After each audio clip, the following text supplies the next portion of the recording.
Vizag steel plant బలోపేతానికి కేంద్ర రాష్ట్ర ప్రభుత్వాలు సమగ్ర కార్యాచరణ రూపొందిస్తున్నాయి. ఈ మేరకు భారత ప్రభుత్వం ఉక్కు మంత్రిత్వ శాఖ ప్రతినిధి బృందం ముఖ్యమంత్రి నారా చంద్రబాబు నాయుడుతో సోమవారం ఉండవల్లిలోని ముఖ్యమంత్రి నివాసంలో చర్చలు జరిపింది.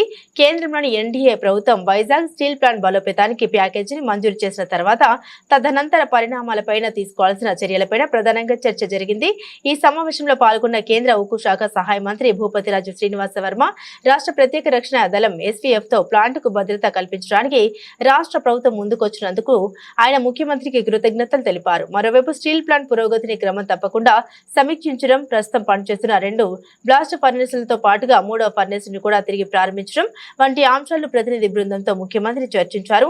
వైజాగ్ స్టీల్ ప్లాంట్ తో తమ రాష్ట్రానికి భావోద్వేగ అనుబంధం ఉందని, దీన్ని పరిరక్షించుకోవాల్సిన అవసరం ఉందని ముఖ్యమంత్రి అన్నారు. ఈ సమావేశంలో ఉక్కు మంత్రిత్వ శాఖ కార్యదర్శి Sandeep Poundrik, joint secretary Abhijit Narendra, NMDC CMD Amitava Mukherjee, RINL in-charge CMD Ajit Kumar Saxena, MECON CMD SK Verma, MSTC limited CMD Manobendra Ghoshal పాల్గొన్నారు.